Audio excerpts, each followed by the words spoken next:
Hello and welcome to episode 23 of Giant Mess. I'm your host, Neal Lynch. I am a giant mess. I am a Giants and Mets fan who loves movies, comedy, TV, and a whole lot more. On this episode of Giant Mess, we got a doozy. We're going to talk about the top Mets moments of the decade, but that's not the biggest story going on today, this week. We're going to talk about Pat Shurmur's firing. We're going to talk about, I was going to talk about the list of his potential replacements, but no more. I don't need to do that anymore because we have his replacement. We've hired him, Joe Judge. I'll also break down Dave Gettleman's press conference. We'll go over a list of free agents the Giants should target on defense, although it seems like small potatoes considering this new hire. So we're going to start with the Giants. I can't go Mets-Giants this time around. We got to start Giants. Pat Shurmur's fired. The last time I recorded was not this past Sunday, but the previous Sunday. It was the last game of the season, Giants-Eagles, and it seemed like, we let that game get away, and all signs pointed to the Giants letting Pat Shurmur go, and sure enough, bright and early Monday morning, the news was announced that Shurmur was gone. And I had a whole list of candidates here that were lined up for interviews, that were, sources said that the Giants were interested in. Offensive coordinator Eric Bieniemy for the Chiefs, Ravens defensive coordinator Don Wink Martindale, Dallas Cowboys defensive passing game coordinator Chris Richard, former Packers coach Mike McCarthy, and the big one, the big kahuna, the big fish, Baylor head coach Matt Rhule, a former Giants assistant coach. The media reported that the Giants head coaching position would be his dream job. And so it felt like after the Redskins went out and signed Ron Rivera and to make him their head coach, and they brought in Jack Del Rio to be the defensive coordinator, it seemed like we're moving closer to Matt Rhule. Packers coach Mike McCarthy, he signs with Dallas. Jason Garrett's out as head coach of the Cowboys. And it just all seemed to line up for Matt Rhule to be the next Giants head coach. And then there were some rumblings that he was going to interview with the Panthers first. So there was the bowl game between Baylor and Georgia. Georgia won pretty handedly. And Rhule was like, I'm going to Mexico. Take some time off, week-long vacation or whatever with the fam. And when he comes back, then he'll conduct his interviews. And he decided to interview with the Panthers first. And the Panthers made him a pretty good offer. This morning comes around, and the Giants Twitter lost its mind. The Giants fan base lost our collective minds because Matt Rhule signed with the Panthers. Didn't even interview with the Giants.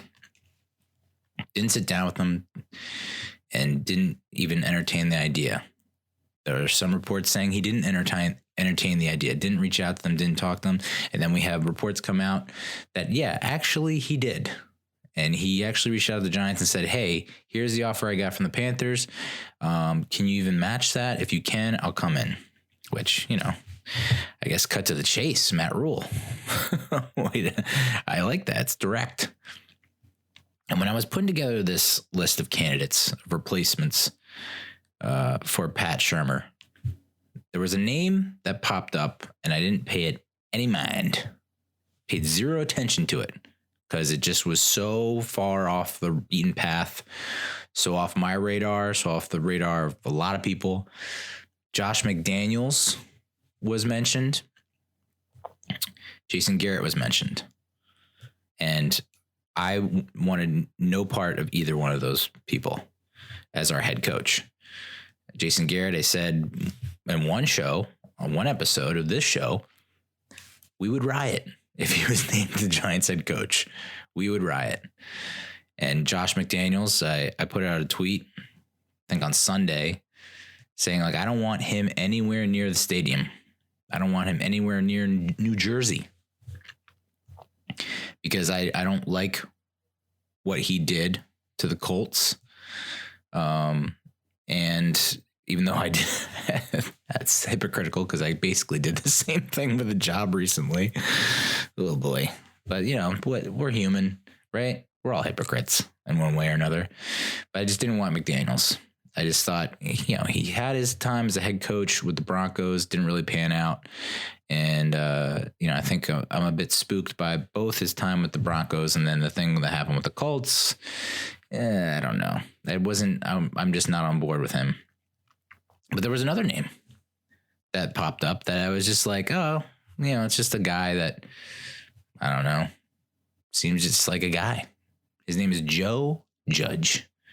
And the name didn't ring a bell, didn't strike a chord. I was just like, okay, here's a special teams coach that I don't know anything about. I just thought it was a name. I just thought it's like, oh, well, Patriots guy. I honestly didn't know why they were interviewing him with Matt Rhule on the Bieniemy, Martindale, Garrett potentially coming in, McDaniels potentially coming in. It didn't even faze me. I wasn't even going to talk about him in my rundown. And then we all my hair was on fire, as I assume many Giants fans had their hair on fire the moment that Rhule was hired by the Panthers, and we didn't even get an interview. And it was like, what do we do now? And all I saw in my timeline was how the plan for the Giants, and this is why I can't, I know I'm part of the media. I basically relay to you guys what I read. And I make the same mistake that you do. I take what the media says as the word of God, as the Bible, as the scripture. And we shouldn't. Just wait. Don't buy into any of the bullshit the media feeds you. 90% of them are idiots, just like us. And they just want to say things to seem important and to get clicks. So the media reported that if the plan for the Giants is, if Rhule is out, the fallback plan is Jason Garrett. I mean, how can you report that with a straight face? How can you report that with a straight face? And this is why reporters are interesting and beat writers are interesting to me, because you have insiders, okay? And for the most part, I tend to trust insiders because they break news and it's like 98% of the time it's right and correct and accurate. Beat reporters, beat writers, the media, especially in New York sports, they just know how to get us riled up. They know how to light a fire under our ass. And I can't remember who reported that the fallback plan is Jason Garrett, but you should be fired. I just say that right off the bat. You should be fired. You stoked our fire. And I was at my full-time job trying to concentrate on what's going on. And I couldn't because I thought that Jason Garrett was going to be the next New York Giants head coach. And I thought to myself, if that happens, this is an honest to God thought that went through my mind. If that happens, I'm boycotting the Giants.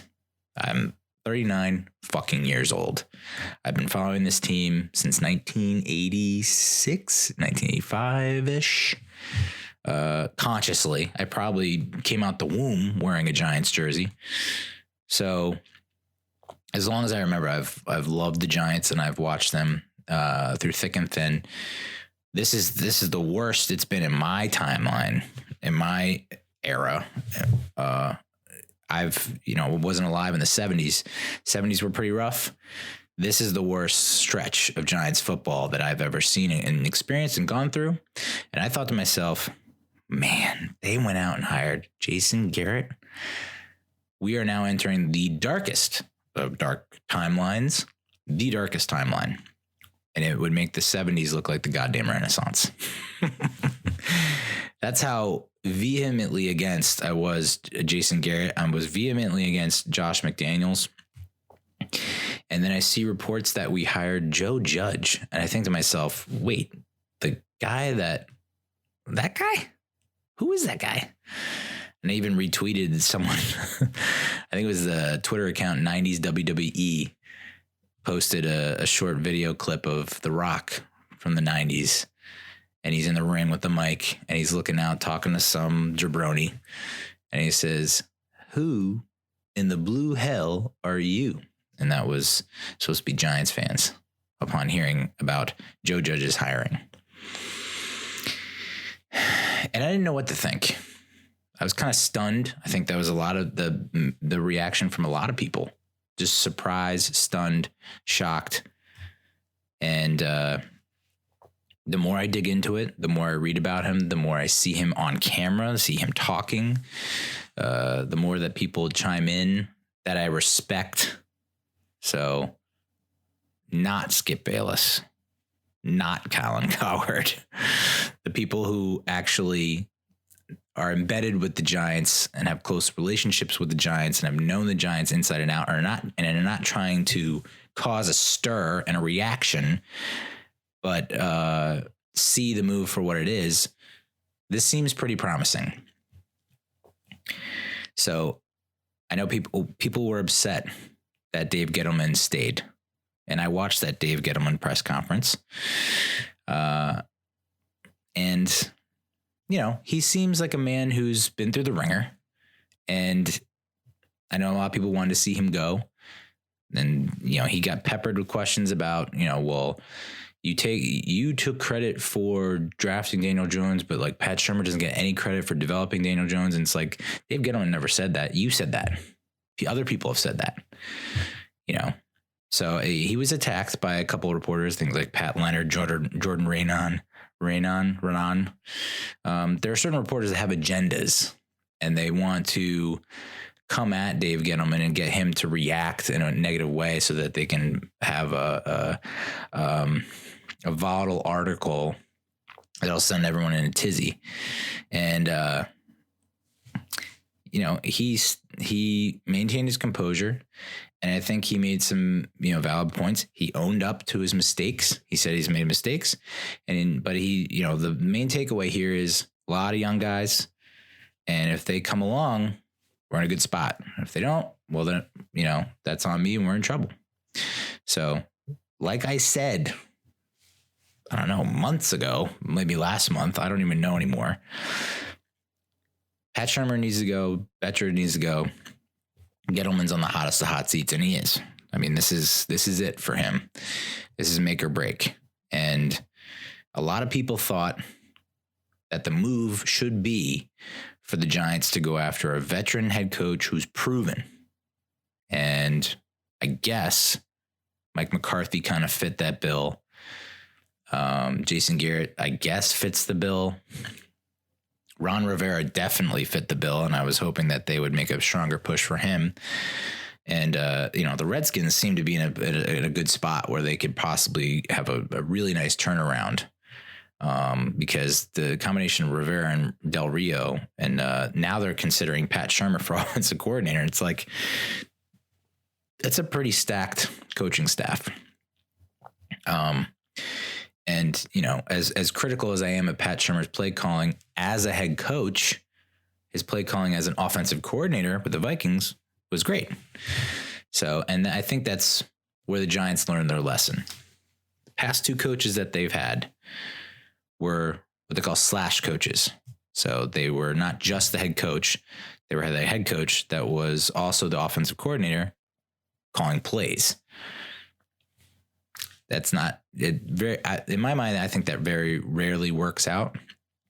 You only see success with that so often. I guess Andy Reid would be the prime example of that. But I don't think Shurmur could pull it off, and McAdoo couldn't pull it off. So here's the move: Joe Judge. And I you know, people have been skewering. The haters, skeptics, have been skewering this move, saying, Joe Judge has never been a head coach or a coordinator at any level. Saw that. I've seen that, he was the wide receivers coach and the Patriots wide receivers sucked. They were the worst in the league. I have a very close friend who was at my wedding party who's a Pats fan. Did anyone else follow the Patriots wide receiver saga this year? Dude, are you kidding me? At one point they had Josh Gordon, who then fell out of favor and went to the Seahawks. They had Antonio Brown at one point, who had, we all know what happened with them to AB. I mean, there was no consistency there. And they had to bring along guys that were undrafted, free agents, practice squad guys, no-namers. And they still managed to make the playoffs and win the AFC East. So he was a special teams coordinator with the Patriots. And people are, the haters say, that's not good enough, that you don't have the chops to be an NFL head coach. Newsflash, Bill Belichick was a special teams coach when he started with the Detroit Lions. John Harbaugh was a special teams coach who quickly ascended to DB coach under Andy Reid, was not a coordinator, and became head coach of the Baltimore Ravens in 2008. They criticized the age, 38. He's younger than Eli. Oh, my God. Bill Belichick was 39 when he started coaching the Browns. Yeah, I mean, they weren't great. They did go 11-5 in 94.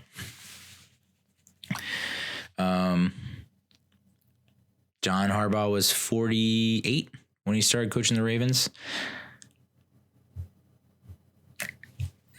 Colin Cowherd was super duper critical of this move, saying the Giants panicked. This was a bad move to me. A once proud organization has patted themselves on the back too long. A's hire A's, B's hire C's. Dave Gettleman is a B at best, and he hired a C. He then proceeded to shit on the Bill Belichick coaching tree, which is outrageous. 10 of Belichick's assistant coaches have become NFL head coaches: Romeo Crennel, Al Groh, Josh McDaniels, Eric Mangini, Nick Saban, Jim Schwartz, Bill O'Brien, Matt Patricia, Brian Flores, and now Joe Judge. Bill O'Brien has led the Texans to the playoffs multiple times. It's still, I believe, too early to say that Matt Patricia is not a good coach. Brian Flores took a team that, basically was jumping ship and was purposely trying to tank. And then they ended up being having the second best record in the AFC East down the stretch of the season. And they beat the goddamn Patriots, which caused them to play in the wild card game. 7 assistant coaches have become NCAA Division I head coaches: Kirk Ferentz, Al Groh, Pat Hill, Bill O'Brien, Nick Saban, Charlie Weiss, Pete Mangurian. 2 of Belichick's former players have become NFL head coaches: Mike Vrabel, Cliff Kingsbury. The point is, can't hurt. This Joe Judge has now served under Bill Belichick and has gotten a ringing endorsement from Bill Belichick. He's also worked under Nick Saban at Alabama. Winning breeds winning. And some people say, oh, just because you're, in the same organization that has won doesn't mean that you're a winner. Bill Belichick picked Joe Judge to be a coach for the Patriots based on Nick Saban's recommendation. You're talking about Nick Saban, Bill Belichick, the 2 best coaches in their respective sports. Nick Saban is the best head coach in college football history. The numbers don't lie. Bill Belichick is the greatest head coach in NFL history.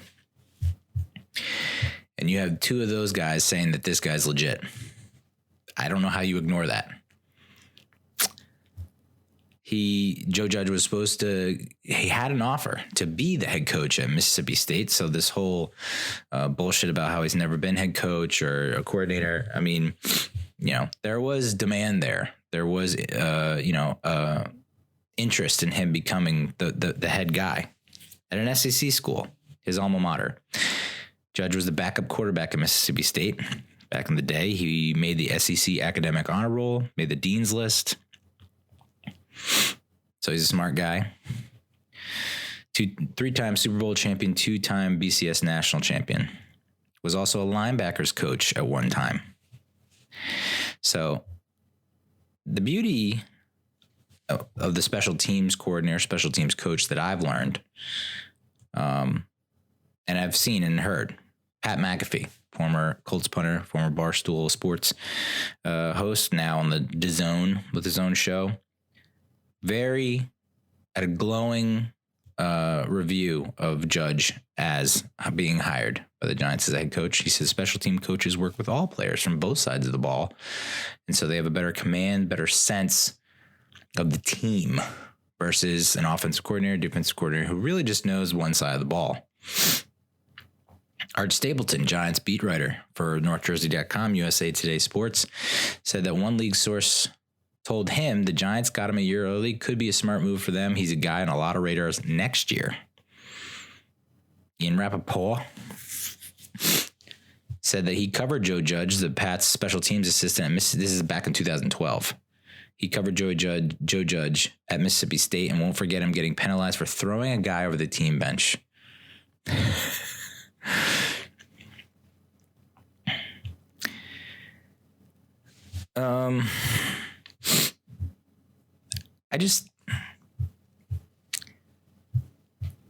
Everything I've heard about this guy has been positive. Accountability. He commands players. He gets their respect. He knows what he's talking about.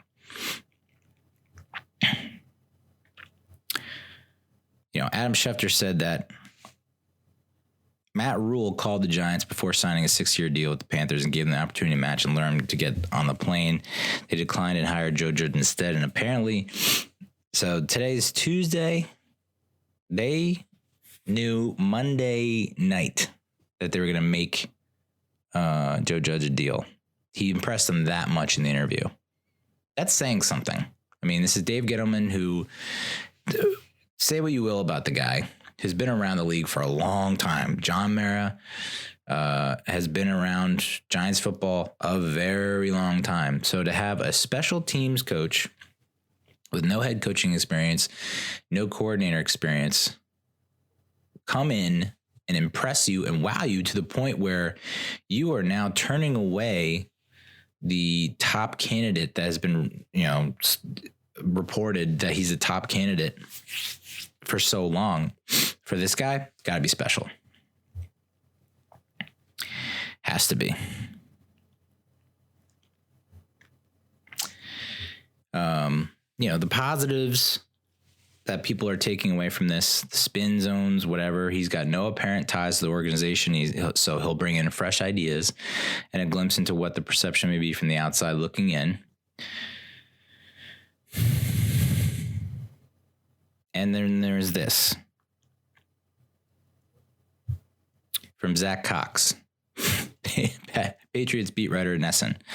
Bill Belichick's comments on Joe Judge from back in July read like a letter of recommendation. He said Judge could probably coach at any position on the field.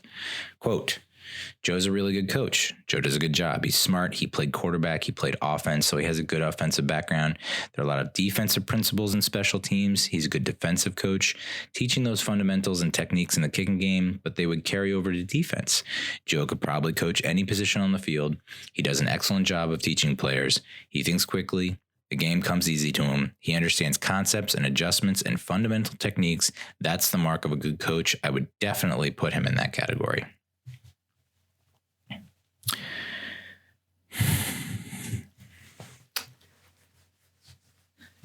So you have people like Skip Bayless, like I said, saying that he coached the NFL's worst wide receiver core. Skip Bayless is a Cowboys guy, so maybe he didn't watch Patriots games. I caught a few, and I have the Pats friend who says, what do you want him to do? Look at the fucking crew that he had assembled. when they had Josh Gordon and Julian Edelman and Antonio Brown on the field, they won games and they looked unstoppable. But then Josh Gordon gets dealt or goes to the Seahawks. AB has his thing, and you're left with Edelman and then a bunch of guys that, who are they? Dove Kleeman says the Patriots wide receiver group this season was among the worst in the league, if not the very worst.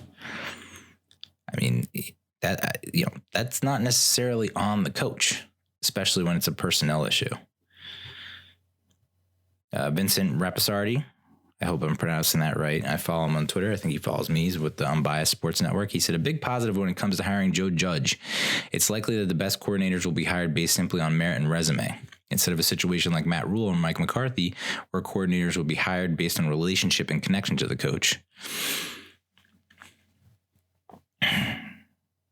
So, I mean, I'm sure Joe Judge has some people in mind. If he's that knowledgeable about football, he'll have insight. He just won't blindly accept whoever's, handed to him.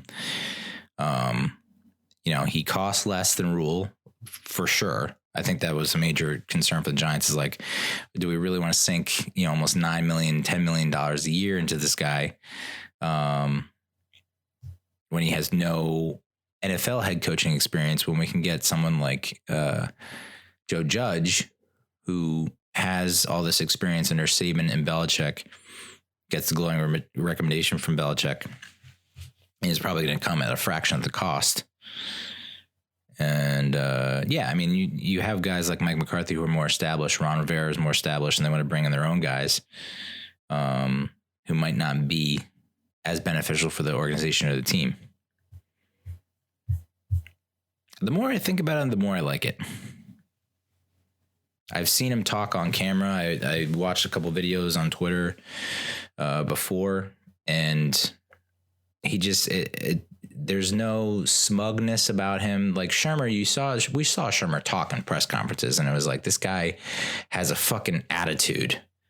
And he was known as a players coach, but did he get the best out of his players, or was he just super supportive of the players? I mean, there's a difference. Yeah, players liked him because he was supportive and didn't throw them under the bus. That's cool, but is he getting the best out of you? Is he motivating you? Is he inspiring you? I don't know. It didn't seem that way. I mean, I'm gonna say something, and it's probably not right or true or accurate or whatever. Aldrick Rosas stunk out loud this year for a very long time, pretty much half the season or more. What are you not? If you're Pat Shurmur, are you not talking to the special teams coach? Are you not talking directly to Aldrick Rosas and saying, hey, what can we do to fix this? How do we get you back to your last Pro Bowl form in 2018? What do we got to do? Stuff like that is just, it's, just seeing Joe Judge speak, and I know I only saw like 2 videos where he's speaking, but very knowledgeable. Not to say that Pat Shurmur isn't, but very knowledgeable, and is not the slash coach.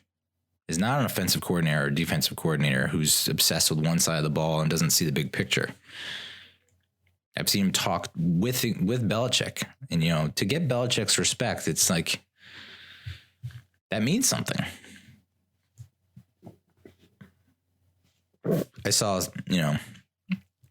someone say that, well, I talked to a Patriots source and they said no one in the building was saying that this guy is going to be a head coach. And this is where we get into that whole sources say thing with the media. Sources say this or the sources say that. And it's like, this source could be the fucking cowboy. We have no idea. It could be just some random guy who's willing to go say some crazy, wildish shit. And, that reporter can now say, oh, my source said. It's like your source was the turnstile guy. So, you need, if you can put a name to it, that means more to me than a source. Source could be anybody. And I know Art Stapleton said one league source. tells me they got him early before on the radar. But from what I've seen and heard from people that I respect, this is an interesting hire. It's out of the box hire, and I'm very interested to see where it goes. Very interested to see, and I wasn't expecting much in 2020. I mean, I thought I got real amped and hyped that we could get Ron Rivera when he was canned. And I thought maybe that's the kind of guy that can come in and really just immediately turn around the franchise. I don't see Joe Judge coming in and immediately turning around the franchise. Part of me also thought, well, are they hiring the young guy because then Gettleman can kind of do things his way, and the young guy will kind of just go along with it because he's young. He doesn't know any better. I don't know. I necessarily see that. The reports. I hate to keep referencing them, but the reports across the board were like, Matt Rhule doesn't like David Gettleman, and he won't go there because he won't have complete control. And then Gettleman says in his press conference, "Hey, that I don't know where this comes from. That people can't get along with me." Of course, it didn't look great for Gettleman after that press conference. It's like the press conference was like, all right, well, he knows he's on the hot seat, and he's willing to relinquish control and work with coaches, even though he doesn't understand where this comes from. It's like it didn't look great for Dave Gettleman this morning until about 11 something a.m. because you had, McCarthy going to Dallas, you had Rivera going to Washington, you had, all the coaches that seemed to be the top candidates were either would come and interview and then go sign somewhere else, or just refuse to come in and interview, or, it just didn't seem like that great a situation. But now it seems like 2020, the season, if we go 4-12, it's almost like we'll be more forgiving because it's like it's a first time head coach, and he's trying to get his bearings and whatnot. So it feels like 2020 now could be a lost season. I was looking ahead at the opponents for 2020. We got the Cardinals at home. We have the Cardinals, Niners, Browns, Steelers, Bucks, Redskins, Cowboys, Eagles, of course.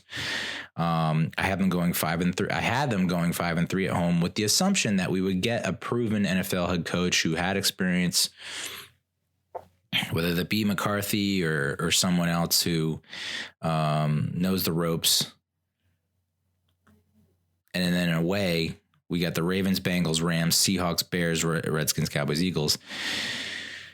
I had them going 3-5 on the road. So I had them going 8-8, but I think that was me being about as optimistic as you can get. I would be ecstatic if we went 8-8 in 2020, because I see us winning against the Cardinals at home, losing to the Niners, winning against the Browns, winning against the Steelers, winning against the Bucks, just because we have the number, beating the Redskins, losing to the Cowboys, losing to the Eagles. And I think this was even before Rivera was hired by the Redskins. I had him losing to the Ravens in Baltimore, winning against the Bengals in Cincy, losing to the Rams in LA, losing to the Seahawks in Seattle, winning against the Bears in Chicago, beating the Redskins in Washington, losing to the Cowboys in Dallas, and losing to the Eagles in Philly. And, now it's like, we could probably go 3-13, 4-12, 5-11. But oddly enough, I'm okay with that, because in my mind, you don't hire a 38-year-old NFL head coach, first-time NFL head coach, and then with the stipulation that he's here for 2 years. There's a difference in mentality and whatnot. Pat Shurmur should not go 5-11, 4-12. He's been a head coach before at the Browns. He knows the ropes. He knows what he should know what he's doing. And so there's less of a leash there. I think with Joe Judge, and this is probably why they hired him, they figure this guy's going to get a lot more leash because he is a first timer and he needs to figure stuff out. And it's going to take him a while. And so that, to me, is the stance that Mara and Gettleman are taking. And then, they can lean on that and use it as an excuse when we go 3-13, 4-12, 5-11 next year. Because they know the fan base can't be that critical, and they buy themselves yet another year. So, and 2021 is Saquon's last year. Oh, man. What a move. What a crazy, crazy, insane move. And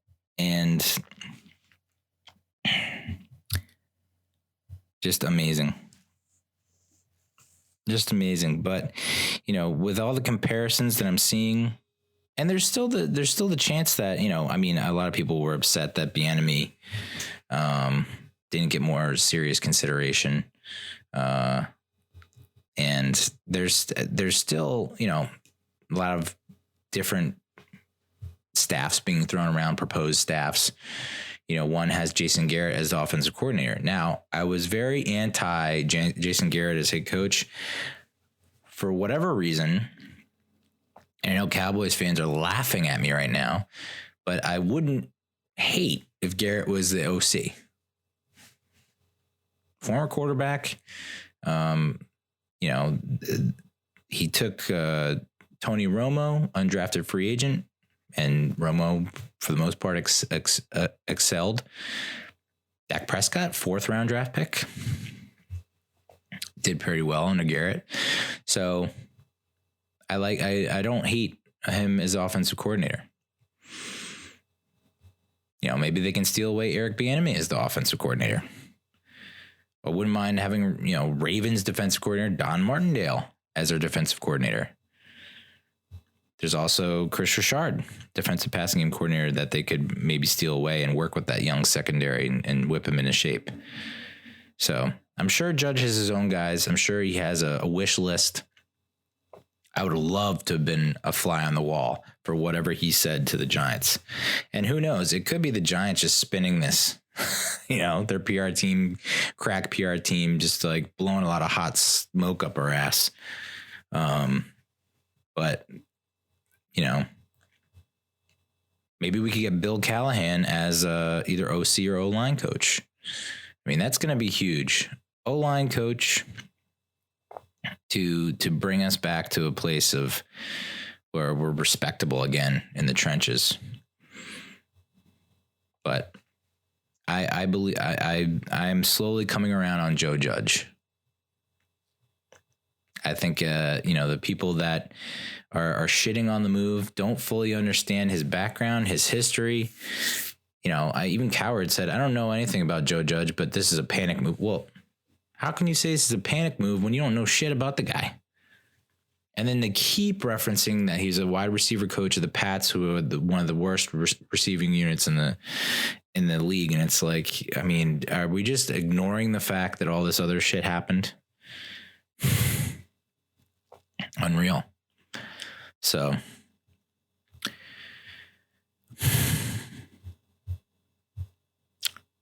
I think it's interesting that Albert Breer revealed that Joe Judge was Aaron Hernandez's neighbor, and someone else retweeted and said, if he can survive that, he can survive the Giants. So I don't hate it. I think they could have done a lot worse at this point in the game when everyone else is going elsewhere. Supposedly because of Dave Gettleman. I think this is a good hire.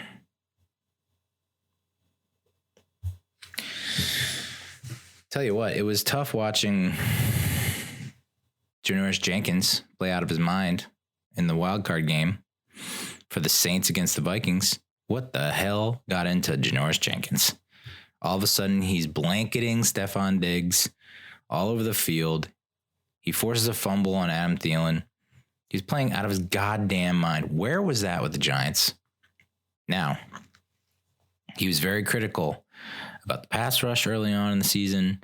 He was very critical about the coaching scheme later on in the season. I mean, that's not a great look for Shurmur, and it's not a great look for James Bettcher. And I understand Jenkins is like, a pretty like fiery dude, emotional, passionate. Some would say, is he great for the clubhouse?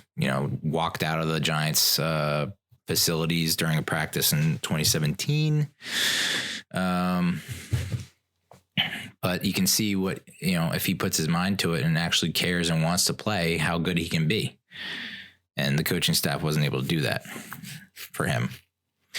I got into a conversation with my buddy who's the Pats fan, and he was saying, like, do you wish that we held on to Tom Coughlin after the 2015 season? And I would have to say, can you imagine if we had Tom Coughlin in that 2016 season? Would things have turned out differently?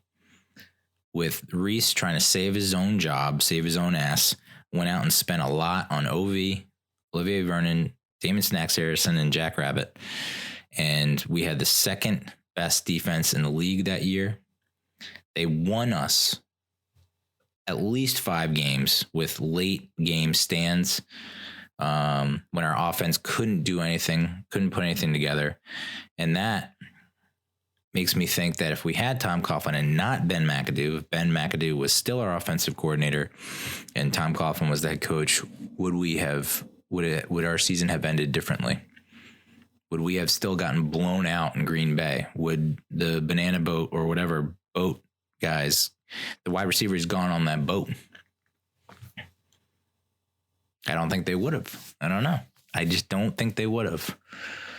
And I think maybe with McAdoo strictly focused on the offensive task at hand, would he have called a better game? Would he have called better plays, better schemes, and not have to worry about the entire team? Just focus on his unit. What would have happened there? Interesting to think about. And where are we now if 2016 turns out we actually beat the Packers in Green Bay, or, maybe we have a better record than 11-5 and we're able to skip the wild card weekend altogether, host a divisional round game, stuff like that. Does 2017 turn out the way it is, with Coughlin making it to the playoff, getting back to the playoffs and maybe making a deep run, is 2017 a case of, are we so willing to pull the plug on Reese and Coughlin and bring in Gettleman? Like it's a domino effect, right? Because Coughlin's gone, McAdoo comes in, and because we make the playoffs in his first year, no thanks to him, it's a defense with the stacked defense that we have. They saw the regression of Eli, the regression of the offense in 2017, and they were more than willing to pull the plug on him, on McAdoo, and subsequently Reese for not addressing the offensive line and other areas of need. So Gettleman comes in and he just wants to clean house because he doesn't want Reese's fingerprints all over the team anymore. He wants to make the team his own. But can you imagine if we make it further in the playoffs in 2016, Tom Coughlin is still the coach? I don't know. It would be interesting. And instead, now we're in a place of we're just a super young team with like a super young head coach. And it's almost as if the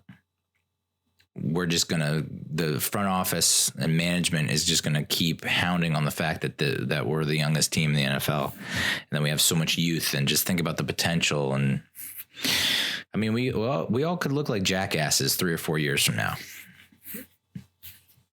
We could. 2021, maybe it's, everyone's in their 3rd, 4th year and we hit our stride.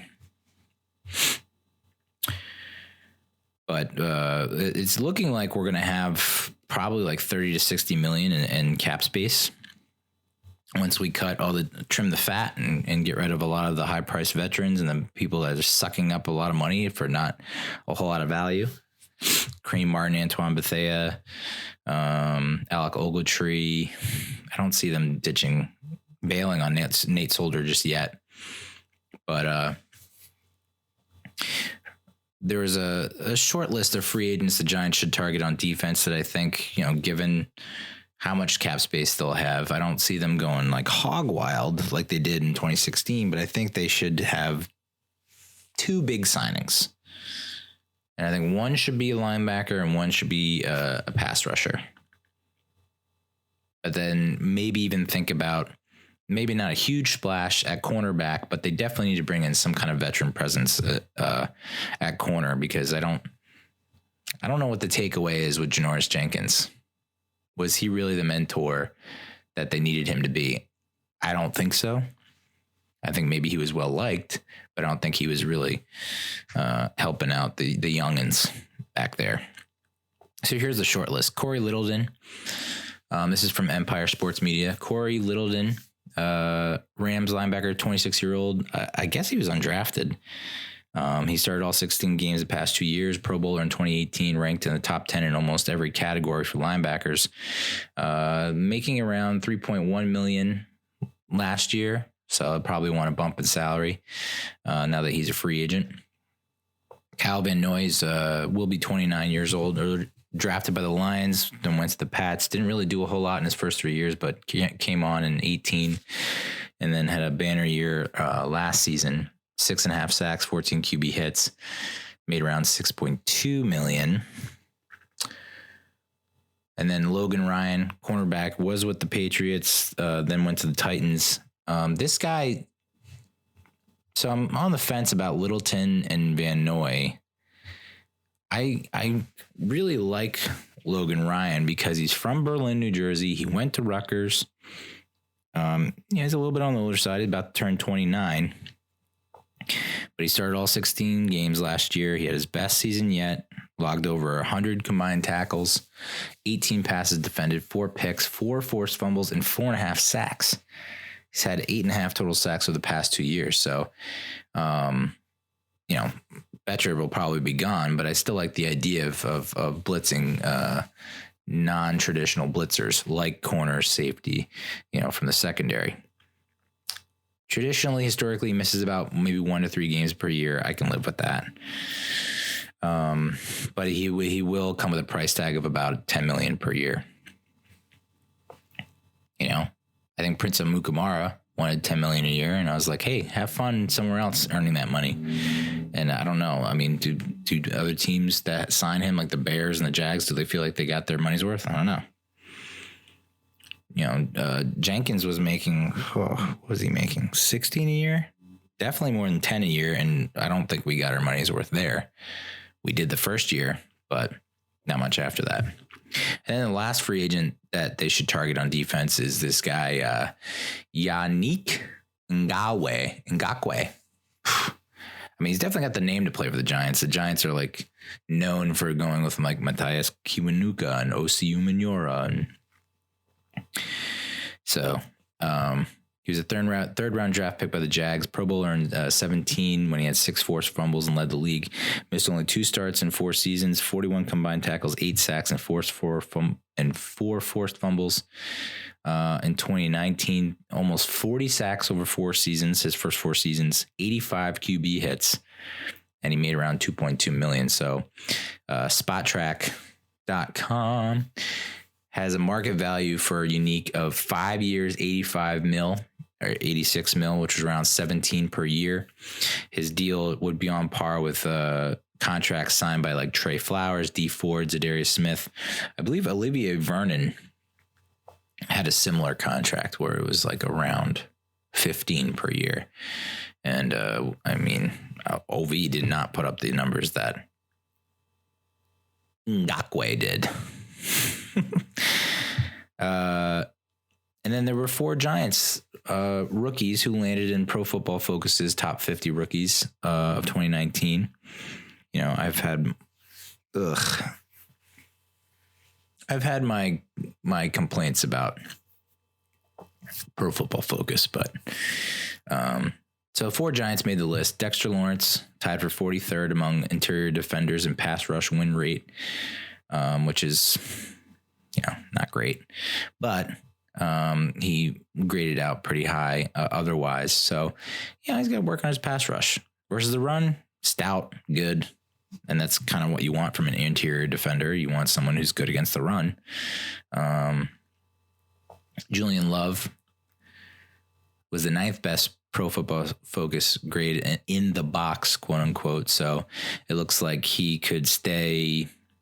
I don't know if he'll be in the slot as a corner. It looks like he's going to stay as like a strong safety in the box. I mean, you don't have a free safety in the box, but then you have Jabril Peppers, who was playing close to the line of scrimmage and in the box when he was healthy. So now you have 2 guys in the box. Is that what's happening? I read somewhere that they would keep Love as strong safety, and then they put, I guess, in dime or nickel situations, you have Love at free safety, and then you put Jabril Peppers as like a coverage linebacker. I don't hate that, but then what are you doing with Love? Is it a waste to not have Love on the field the other downs? I don't know, but the fact that he did not get played until like week 10 or 11, I mean, like, that's got to be on the coaching staff. It took you fucking 10 to 11 weeks to figure, plus training camp and preseason and rookie camp and OTAs and all that to figure out where to put this guy. And then he comes on the field and he's amazing. And it's like, why was he not, like, there's got to be something that they're not releasing about him or what happened. Has to be for that to happen. Darius Slayton is the 3rd Giant to make the top 50 rookies list. 7 receptions resulted in a gain of at least 30 yards. It's tied for 16th most in the league. Big play Slayton. I think that's one positive from all this. And also it shows, it goes to show how ill-equipped Pat Shurmur was to be the head coach. That he was so quick to pull the plug on Eli Manning in week 2. I now hate the move. I really do. And I feel like he did not give Eli a fair shake. And I know I was super critical of Eli in the week 1 and week 2, because I feel like his mobility, his lack of mobility really killed the team. But God damn it, look at who he had. He didn't have Golden Tate. He didn't have Darius Slayton. He didn't have Sterling Shepard. He didn't have Corey Coleman. He didn't have anyone to throw to. So, and you saw what happened when he did, against the Eagles and the Dolphins. So, Daniel Jones made the list. He was the 4th rated quarterback, and this is where PFF can go, take a long walk off a short pier. 4th rated rookie quarterback behind Gardner Minshew, Kyler Murray, and Dwayne Haskins. Dwayne Haskins, the guy that he beat, and Dwayne Haskins, the guy who, I don't know if you ever looked at some of his stat lines. Pretty brutal stuff. And there are people saying that they wouldn't be surprised if the Redskins draft another quarterback this year. Kyler Murray, who we lost to in that the huge bummer of a game at MetLife. Kyler Murray didn't do shit in that game, by the way, FYI. And then Gardner Minshew mania. Eventually, gave way to Nick Foles when Nick Foles came back. So, I don't know. 4th seems, I would put him tied for 2nd, I would say. And then wrapping up Giants talk, Giants center John Halapio could miss next season after the injury in the last game of the season. I'm kind of all okay with moving on from John Halapio. I know that he came into the season. I was very high on him, PFF yet again. So that he was an emerging star, and he did not live up to the hype at all. He got called out several times during games for lack of communication, not clearly communicating the protection scheme, what have you.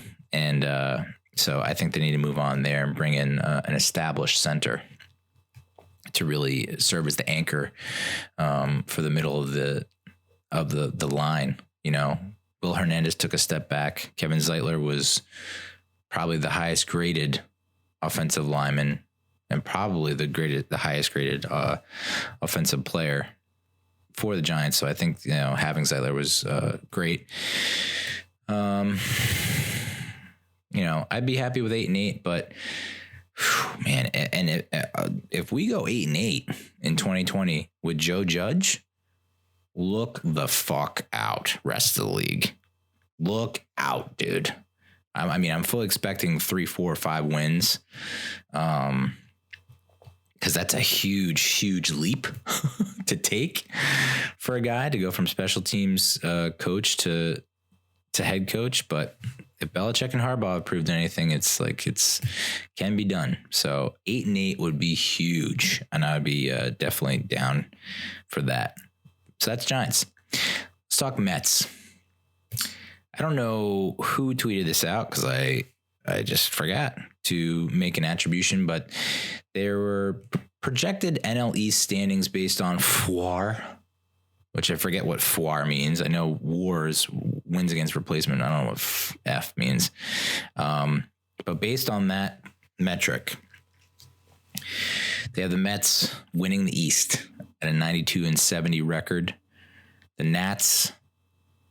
So this is if Josh Donaldson, I don't even know if he got signed. I've been so focused on the freaking Giants that I've not been paying attention to the Mets and free agency, but it doesn't look like Josh Donaldson has signed anywhere yet. I guess if he goes outside the division, they have the Mets winning the East at 92-70, and the Nats going 89-73. Braves 88-74, Phils 84-78. What a 1-4 that is. Now, if the Nats get Donaldson, they have the Nats winning the East at 93-69, Mets finishing second at 92-70, Braves going 88-74. If the Braves get Donaldson, then we have a two-way tie at first with the Mets and Braves at 92-70. I personally tweeted this out, and I understand that I'm not well liked and that people don't give a fuck about what I have to say, but I don't want Josh Donaldson on the Mets. And I know that's probably a really bad take and really stupid move on my part, but I don't think he meshes with what we got going on. And I tweeted out that it's the equivalent of when the Indians got Jack Parkman in Major League 2. Good guy in terms of numbers, puts up good stats, but does not mesh with what we got going on in the clubhouse. And it ultimately will be a cancer in the clubhouse. And we will probably ended up trading him to the White Sox, which is what happened in Major League 2. So I'm out on Josh Donaldson. We got some more details about Yoenis Cespedes and what happened on that friggin' ranch. They're going to make it like a Netflix true crime documentary series about what happened to Yoenis Cespedes on that ranch. There was going to be like a Making a Murderer style friggin' series about Yo and what happened on that goddamn ranch. But apparently it came out that he caught a wild boar in one of several traps that he sets up on his ranch to keep animals away from the people.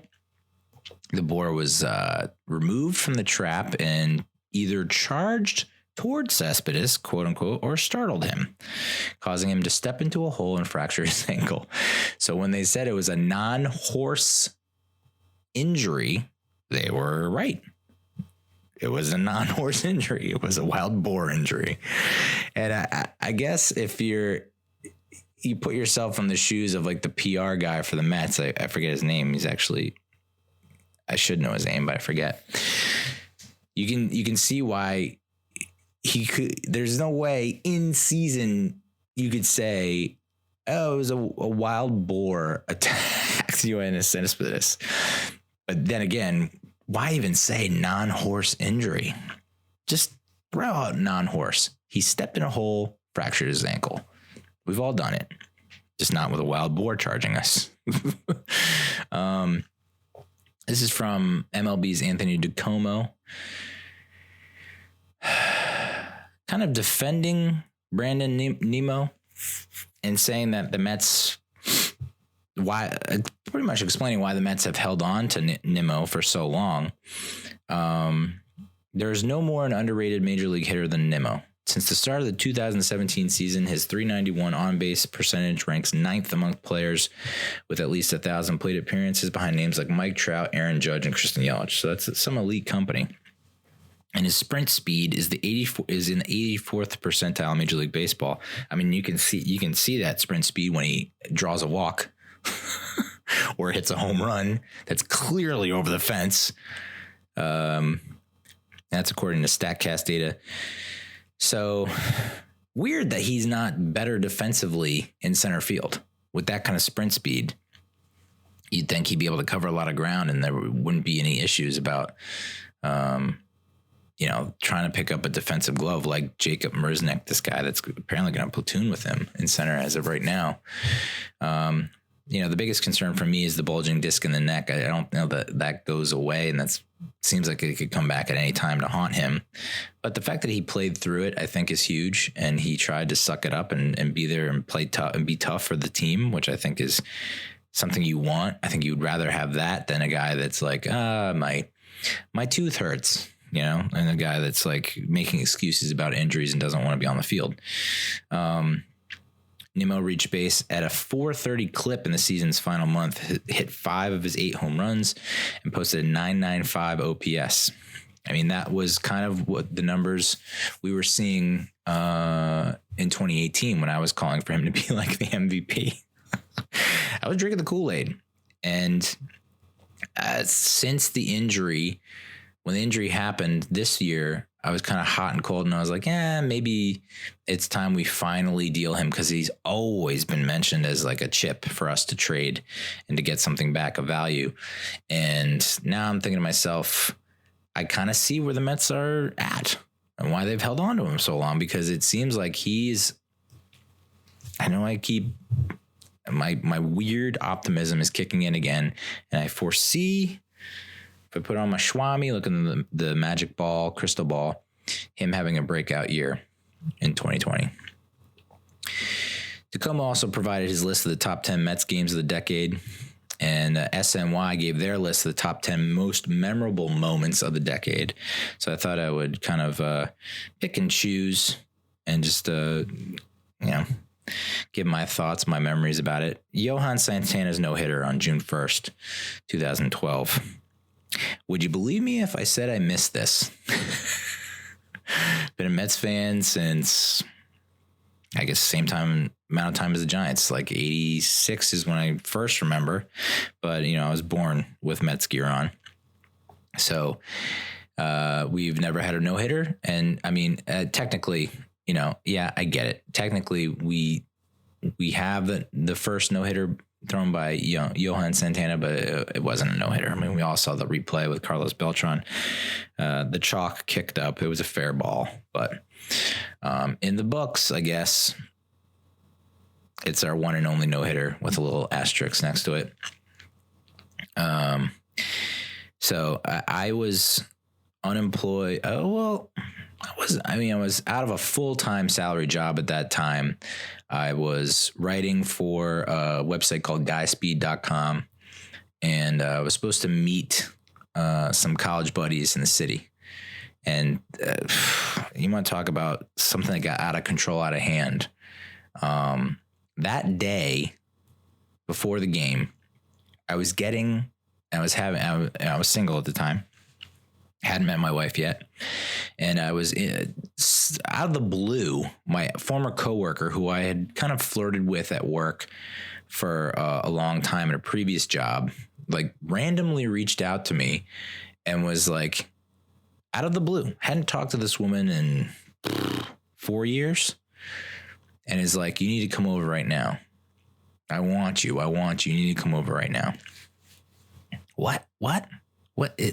And immediately, and now I'm like torn, because it's like, wow, I don't think this has ever happened to me. I'm not the kind of guy that gets a has a wait list or a queue of booty calls going on. I don't think I've ever been booty called. Not once I got booty called, and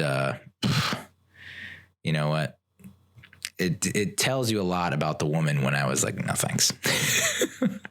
So this is, I guess technically it's the second time I got booty called, but the entire day, as I'm trying to do work for this website, she's hitting me up, and I'm thinking to myself, and I'm thinking, this can't be real. This is a troll job. Maybe that she is going to try and I'll end up in a bathtub with an incision mark where my kidney used to be, and she's going to sell my kidney on the black market. One of those things. Like, I'm going to come in all horned up into our apartment in friggin' Brooklyn. Meanwhile, I live in Hoboken. I'm going to go, 2 hours commute, which is insane, to go to this booty call. And I'm going to step in there, and she's going to have some thug knock me out from behind. And then they're going to sell my kidney. That's legitimately what went through my mind. But I was like, but then again, could be amazing. And of course I didn't go. And she was very disappointed. And I said, I'm going into the city tonight to hang out with some college buddies. Why don't we meet up after? Seems pretty legit, seems pretty normal. And she's like, no, I got a date. I'm thinking to myself, holy shit. So you were going to invite me over for this booty call. Then you were going to go on a dinner date? What? The balls on you, lady. So I went out with my college buddies, and as the night wore on, I realized that booty call was not going to happen. And, I was, operating on the government's paycheck, unemployment, because I was not earning money at this freelance gig. And so, didn't really eat a lot. Summertime, sweating, drinking a lot around college guys, drinking buddies, and ended up as I was in the cab on the en route to meet up with my college buddies, it happened. I heard it. I think I might have heard it over the radio, or maybe I checked in on my iPhone and was like, wow, because that season they were not in the hunt. I mean, R.A. Dickey was amazing. Johan was not exactly top of his game. So I don't know that I was really expecting. And, Johan was like DeGrom before DeGrom. Johan gets on the bump, we're not going to give him any kind of run support. That's just how it was. So I was like, this is a loss. Chalk it up. He's going to throw another gem, but we're going to lose. Not expecting him to throw a no-hitter, and he throws a no-hitter. A faux hitter, as some haters like to call it. The next memory, top moment from the 2010s was Wilmer Flores hitting the 12th inning walk-off home run against the first place Nationals at the end of July. This came after he thought he was donezo with the Mets and was crying in the field as he learned of the trade that would have sent him and Wheeler, I guess, to the Padres, to whatever team had Carlos Gomez. You want to talk about alternate realities and alternate timelines? Sorry, I just burped all over the mic, but I got a lot of weird stuff going on with my body. Can you imagine if that trade goes through? We don't get Yoenis Cespedes. We're stuck with fucking Carlos Gomez. We definitely don't go to the World Series. That's for sure. And then where does Yo end up? Does he still end up on his ranch in a hole with a fractured ankle as a wild boar sits nearby laughing at him? Oh boy. Next top memory, game 3 of the 2015 World Series, Thor buzzes the tower. I was at this game. I had not made it to my seat because we didn't have seats. We had tickets. We were in the stadium, but we had standing room only tickets. And so we kind of just mulled around outside, went to the store and just took it all in. And then when the first pitch came, we were kind of on the, did they call it the Esplanade? Is that a real word? Promenade? Whatever that is, the patio, kind of watching on the big screens and getting some grub, eating, and then I saw Noah buzz a tower on the leadoff hitter, and I was like, we're gonna win this game. That's just, when you make a statement like that to open the game, I was like, I got very excited and amped, and we ended up winning that game. one of my best experiences and memories. We almost, at that point, my wife and I had just gotten engaged, probably like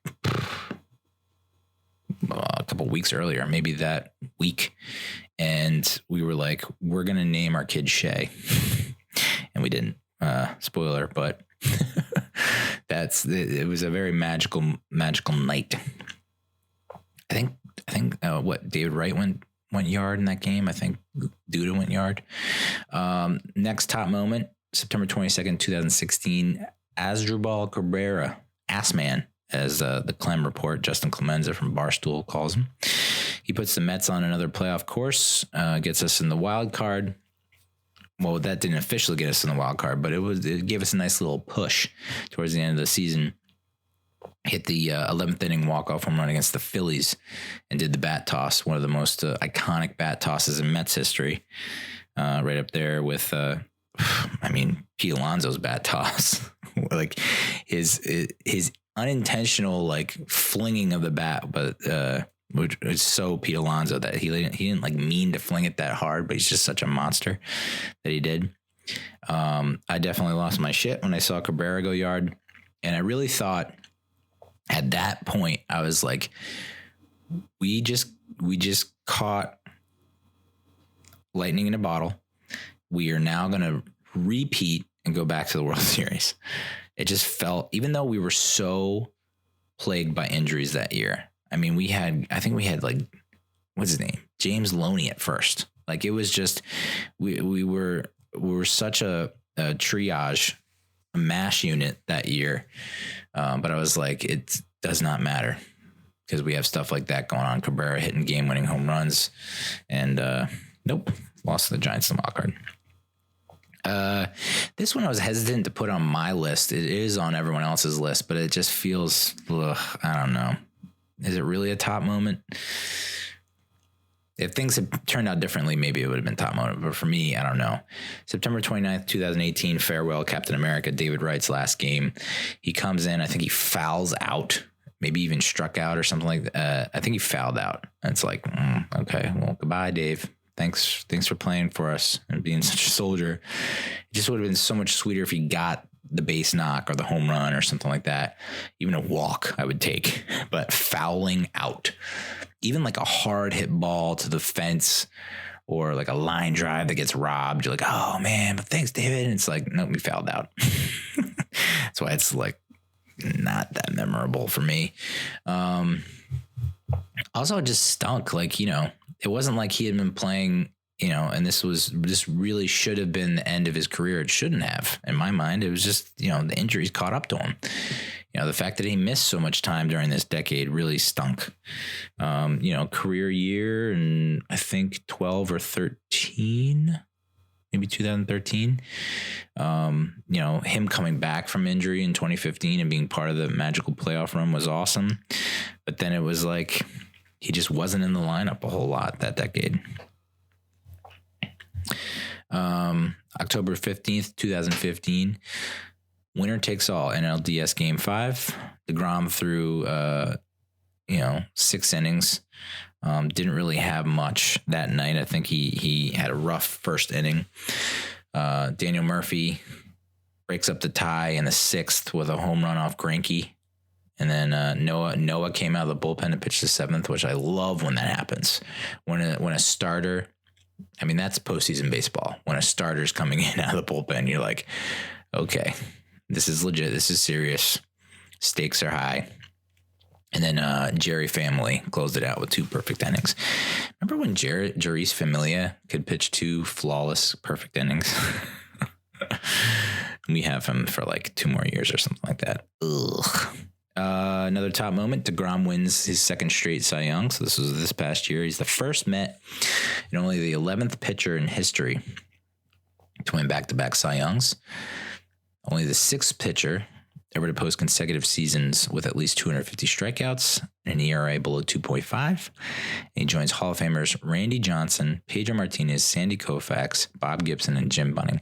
I still, for whatever reason, have not been able to fully embrace and recognize and acknowledge and wrap my head around the fact that Jacob deGrom is one of the best pitchers in Major League Baseball history. It just hasn't sunk in yet. I don't know if I'm in shock or what. I will fully 100% defend him as one of the top pitchers in baseball now, but it hasn't really hit me yet that he's being compared to the unit, Pedro. I mean, the all-time greats, the GOAT. I mean, I know we say the GOAT, but it hasn't, like, we are talking about the GOAT. He is on par to be one of the greatest of all time. And if he can, I don't know if he's just there just yet. I mean, he's putting up numbers that, I just rattled him off. He's right there. But I think maybe just to really put the icing on the cake, he needs to have, I feel like it's going to happen over the course of the next 2 to 3, maybe 4 years. If he continues at a pace that maybe is not Cy Young caliber, but is good to very good. I mean, he's got to be a first ballot Hall of Famer, right? It's so insane. 5 years ago,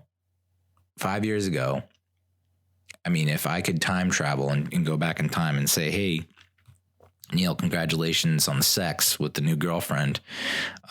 Jacob deGrom, the guy with the long hair, who got called up and, is like 4th in rotation, spot starter, back-to-back Cy Youngs, and possibly first ballot Hall of Famer. I'd be like, what the hell do you smoke in the future? Spice? That good shit. But it's so awesome to see a Mets pitcher like that, so dominant, degrominant. And I think what is holding me back is the Johan Santana effect. I think that really, truly has prohibited me from diving on in and just swimming around in the DeGrom pool of happiness. It really has, because he gets on the mound and I'm just like, well, you take it for granted. You're like, well, here's another 7-8 innings of just shutout 1-run ball that we're going to get a no decision or loss, because everyone gets like so mesmerized and hypnotized by his performance on the mound. They forget how to hit. It's unfortunate because he deserves better. And, maybe this is the year, this 2020, 2021, 2022. I think these next 3 years, maybe he gets the 20-win season and he gets the World Series ring. Because I think that's it. I know it doesn't mean a whole lot or really make that much of an impact. It really shouldn't. It shouldn't be based on wins. It really shouldn't. It's just I make the comparison to Eli, because Eli finished with a 500 record, and he's definitely a first ballot Hall of Famer. So it shouldn't really be about wins, because there are team sports. But man, if he can get the 20-game season under his belt, 20-win season, if he can get that World Series ring, those two things, even though they're so like superficial and it's just like a glam stat, that would be nice. It would just be nice. Another top moment for the decade, also this past season, Alonso breaks the rookie home run record. I mean, this was a very, really special season. And I was trying to put together a blog post of like the best non-playoff seasons, and 2019 is definitely top 10, possibly top 5. Him breaking the rookie home run record, in addition to him winning the home run derby, which kind of got lost in the mix and forgotten.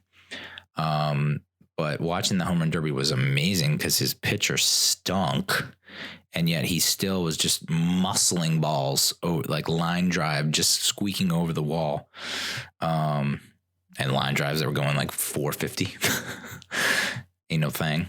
Coming from behind in that, I mean, just showing that he wanted it so bad and was so excited to win. I mean, it's just infectious, like his positivity and his energy. So, another top moment, Dickey winning the NL Cy Young. This was, I believe, 2012. He was 37 at the time, and he was a 20-game winner, 20-6 with a 2.73 ERA. And we managed to to flip him to the Blue Jays for Thor and Darnell. So that was huge.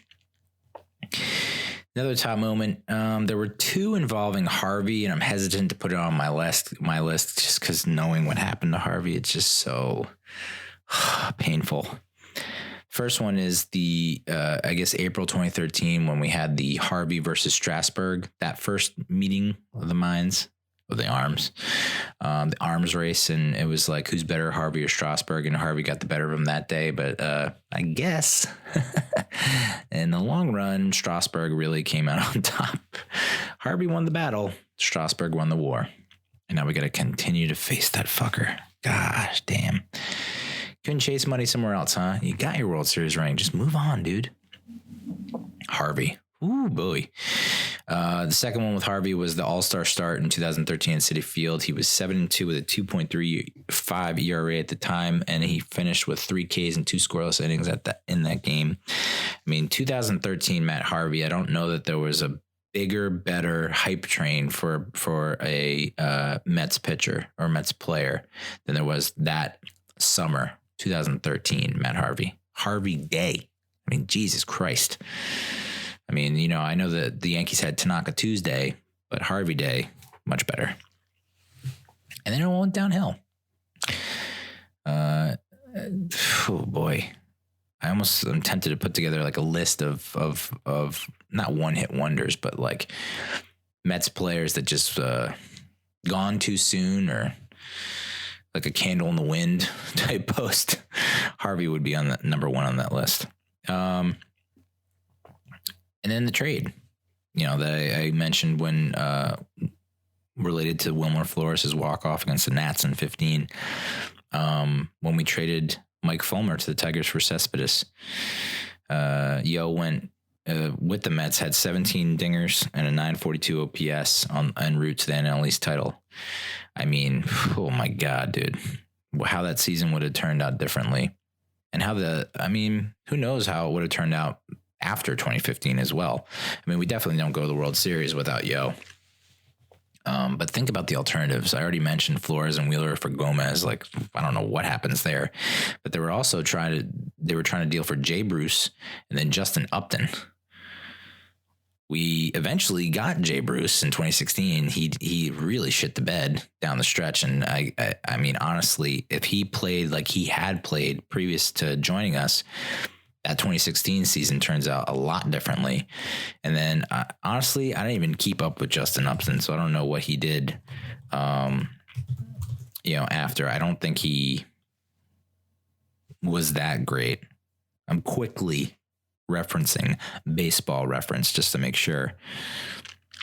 Yeah, in 2015, he was an all-star. He was 27 with the Padres. And then he ended up going to the Tigers the following season. Yeah, that would not have been a bad trade. He had, honestly, now that I'm looking at it, would have liked Justin Upton. You know, this proves how I'm just really a Mets fan and not really a baseball geek, because like 2015, Upton finished with 26 ding-dongs, 81 ribs. 2016, 31 home runs, 87 ribeyes. 2017, he was an all-star, 35 yard jobs, 109 ribeye stakes. And then 2018, 30 yayas, 85 runs batted in. Oh boy, that would be nice to have, or would have been nice to have. Instead, we got Yo, who was pretty much hurt, has been hurt the past 3 seasons. Oof. So, yeah, I mean, you know, we get Bruce, probably things don't pan out.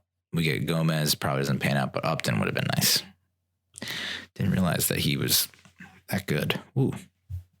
And then rounding out the list, who can forget Big Sexy's home run? Bartolo Colon, the home run in San Diego against the Padres, and Gary Cohen's call on that dinger. Just seeing his fat ass run around the bags with that big smile, and then everyone like not celebrating with him when he got the dugout, and then eventually coming around. Isn't that funny? That that is such a ridiculously Mets list. Farewell for a chronically injured, I assume future Hall of Famer. A start in an all-star game for a pitcher who went real downhill. And then, of course, a faux hitter, like a no-hitter that is not really a no-hitter. And then a fat old pitcher hitting his first ever home run. Such a Mets list. And then there was also like a bunch of like the worst moments of the decade. There aren't 10. I'm sure I could come up with a lot more than I have right here.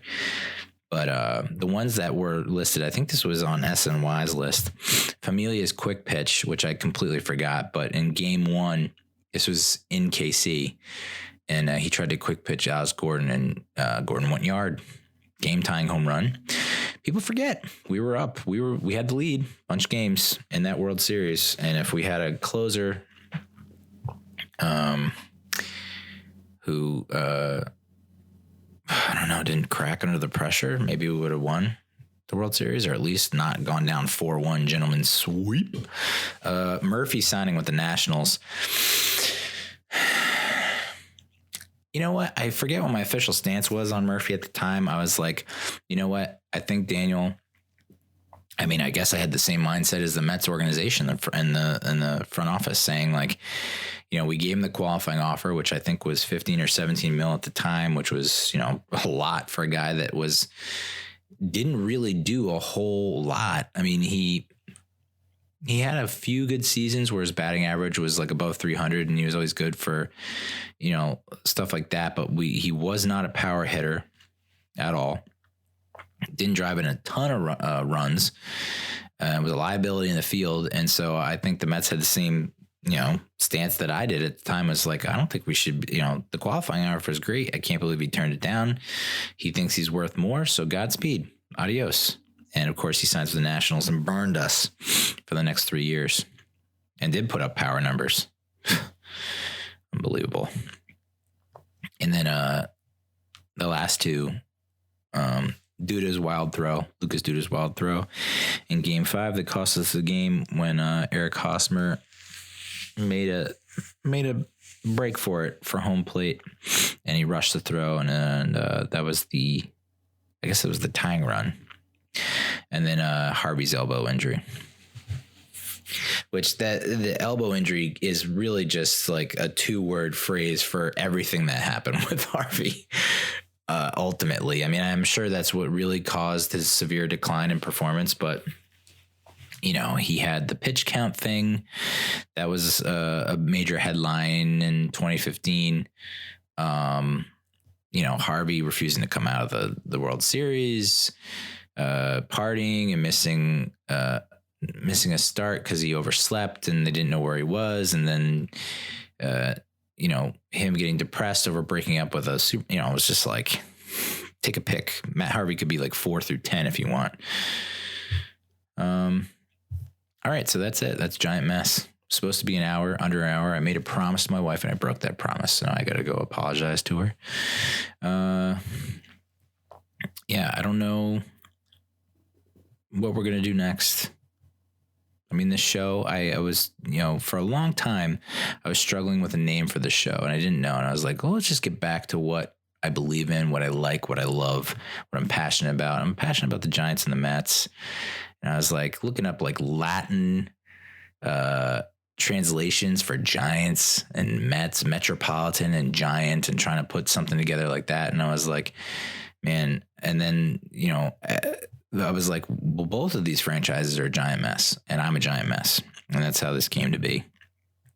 And while it feels like the Mets might be on the uptick, might be on the upswing, maybe not so much a mess after all, I was fully prepared to give up my Giants fandom this morning. That's how out of control it was. And I thought to myself, this team is about to go into another decade of decay and despondent doom and gloom. But then we got Joe Judge. And maybe it's not so bad after all. I don't know. But that's it for this show. I don't know what is in store next. But join me, won't you? Real Cinch on Twitter, Instagram, YouTube. Giant Mess on Facebook, facebook.com/Giant Mess. The hotline is so goddamn open. And I wish someone would show it some love. Just call and talk. Don't even have a plan. Just pick up the phone and dial 862-BIT 1986. 862-BIT 1986. All right. That's it. Adios, muchachos.